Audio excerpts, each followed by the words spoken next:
Hey there, welcome everyone, and welcome to Mellow Monday. Oh yeah, the Monday after the Super Bowl. So we're gonna put our Steeler gear back on because we know that next year it's gonna be the Bills and the Steelers in the AFC Championship game, and somebody's gonna come out on top and go on and win the Super Bowl. You just never know which team it'll be, right? Hey, we all have our dreams. Hey, but it is Mellow Monday. It's time for us to mellow out a little bit with Psalm 2. This coming Sunday is the Sunday of the Transfiguration. The what? The Transfiguration, when the appearance of Jesus changed in front of two of his disciples, and they saw him in all his kingly glory. Oh, wow. Yeah. But there's a lot more to the story than just being up on that mountain and seeing that fantastic sight. And we're going to get to that this week. But our psalm reading, remember the psalm reading is kind of connected to the Old Testament reading, which is connected to the gospel reading. Well, it's Psalm 2. It's kind of a strange psalm. It says, "Why do the nations conspire and the peoples plot in vain? The kings of the earth set themselves, and the rulers take counsel together against the Lord and his anointed, saying, let us burst their bonds asunder and cast their cords from us." What? The world is conspiring against God? That's what it's talking about. And then here comes the awesome line. He who sits in the heavens laughs. Yep, God just laughs at all these nations down there that are trying to do him in, because, hey, just not going to happen. And here's why. He says, I have set my king on Zion, my holy hill. That's the king of Judah, of Israel. That's the one who's in charge, lives in Jerusalem. I will tell of the decrees of the Lord. He said to me, you are my son today. I have begotten you. So there it is. That's why this psalm is going to be used this Sunday, Transfiguration Sunday. Okay, so we got that out of the way. Why this psalm? It's because of that one sentence right there. But what's the psalm about? The psalm is what's classified as an enthronement psalm by many. In other words, it was used during the time that a new king took the throne, but very likely it was also used on the anniversary of the date that a king ascended to the throne. And every anniversary they did this little spiel again, because it talks about, well, the fact that Israel always had to be on its guard, a guard against the nations around it. And to be perfectly honest, Israel wasn't the big shot we often think that it was. Even at its height with David and Solomon, it didn't have a massive empire like the Babylonians would, or the Macedonians, or the Greeks or the Romans. No, never reached those kind of heights. However, they did have a sweet spot right along the trade routes going around the Mediterranean, and that's how they did acquire a great deal of wealth and some power.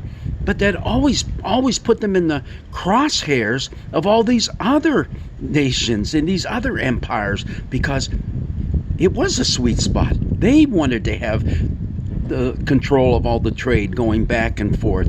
They wanted to do the taxation and set up the little toll booths. So now we know what's happening.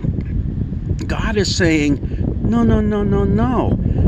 I set my king up there in Jerusalem. He's in charge, not you. And in that day, in the Old Testament, the king was often referred to as the Son of God. Yeah, the Son of God, because he stood in the stead of God. He was God's highest representative, if you want to put it that way, on the earth. So, and there's a lot of bragging going on here about just how powerful these kings were.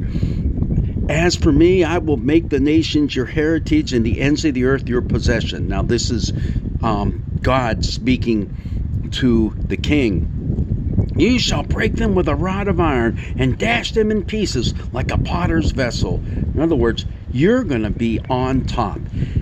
We kind of look at that violence there and think, wow, is that the God of love that we know? But just remember, this is the bragging that goes on. It went on amongst all the nations and all the kingdoms and all the different kings of those different kingdoms. They all brag like this.